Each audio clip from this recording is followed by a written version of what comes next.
राजनीति छोड्न परे छोडौँला, तर सुशासनको एजेन्डा छोड्नेवाला छैन, छोड्नेवाला छैन, कुनै हालतमा छोड्नेवाला छैन। यिनीहरूसँग मिल्न गएको भए जलेका बोराहरूको 2-4 बोरा हामी पनि लिएर मिल्थ्यो होला नि त। हामीले मिलेनौँ, हामीले यिनीहरूसँग आँखा जुदायौँ, आँखा जुदायौँ। म स्पष्ट रूपमा आज साथीहरूलाई बताउन चाहन्छु, मुलुकलाई कुशासनको युगबाट सर्लक्कै बाहिर निकाल्नको निमित्त हामीलाई कम्तीमा पनि बहुमतको सरकार चाहिन्छ है साथीहरु, बहुमतको सरकार चाहिन्छ, नत्र सकिन्न।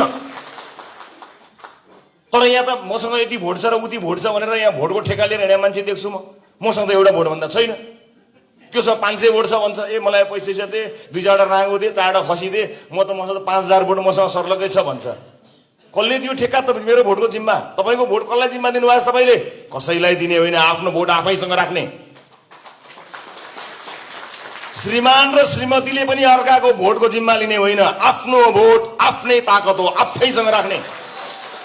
कुनै दलालले नमनोस्, कुनै बिचौलियाले नमनोस् मसँग यति 100 भोट छ, यति 1000 भोट छ, छैन।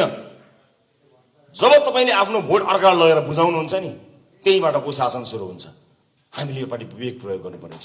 मेरो सम्मान छ, राजनीतिक त्याग बलिदान दिएका ती तमाम नेताहरू जसले यो देशमा परिवर्तनको त्यत्रो गाह्रो समयमा जेल नेल भोगेर हामीलाई लोकतन्त्र, गणतन्त्र, संघीय लोकतान्त्रिक गणतन्त्रमा ल्याउनु भयो। मेरो सम्मान छ ती पार्टीहरूप्रति, ती नेताहरूप्रति मेरो सम्मान छ।